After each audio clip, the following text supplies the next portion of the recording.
If you suck at Mortal Kombat X, you've come to the right place. In this episode, I'll be showing some general tips for improving your play.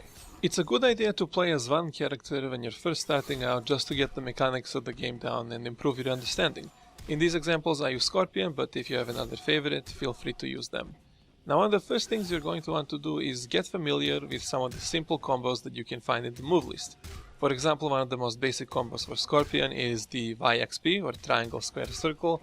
They even mentioned it in the tutorial.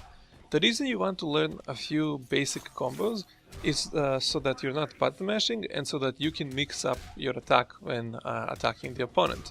And if you're just doing the same thing over and over again, it's not going to work. So the key takeaway from this point is learn a couple of basic combos for your character of choice and mix it up when you're attacking your enemy. You can't just expect to go in and pull out all these combos and win the match, so you're going to have to get very comfortable with blocking. I know that's something I still struggle with to this day, so remember the R2 button, right trigger, it's for blocking, and blocking is really good. As you can see from the clip here, I would be taking a lot of damage on these hits, but the blocking reduces it to cheap damage. Another reason why blocking is so good is because it can throw off your opponent's attack. Maybe your opponent has a plan, doesn't expect you to block, expects you to do something else. Blocking doesn't hurt if you don't overuse it. It hurts in the sense that you get cheap damage, but if you use it strategically, you can get an upper hand, let go of block, pull out a combo, that sort of thing. So remember to block. One typical new player mistake is to spam special moves. Now, special moves are like Scorpion Spear, like his teleport, Sub-Zero's Ice Ball, that sort of thing. These moves look cool and all, but on their own they're not super great. You want to be comboing them and that sort of thing. So just because you learn your character's special moves, don't feel the need to spam them. Like a lot of new players, for example, when they play a Scorpion, when they're far away from their opponent, they'll throw the spear out.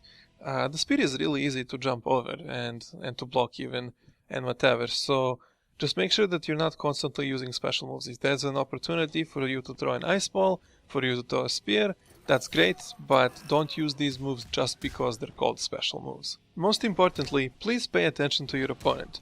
You're going to discover a lot if you start noticing and paying attention to your opponent's attack patterns. That's why I said earlier you want to learn a couple of basic combos, because you want to mix it up against opponents. Typically, if you're not very good, you're not going to be playing against players that are very good. And typically, players who are not very good only know how to do one or two things. So if you know how to do multiple small combos and you're blocking and everything, you should be able to sort of ascend past that beginner level and start seeing for yourself the sort of like strategy the game has to offer. Now, this is just the start of your Mortal Kombat journey, and I'll have more videos very soon on attacking, defending, and all sorts of specifics, some that are a little bit more advanced. For now, if you have any problems with the game, any questions you have, feel free to let me know in the comments. I'll try to help out as much as possible. And if this video helped you sort of get a little bit better, please leave a comment or give it a like, just so other people that come to the video know that, it's not full of crap. As always, thanks for watching, and look out for the next two videos in the next couple days. Thanks!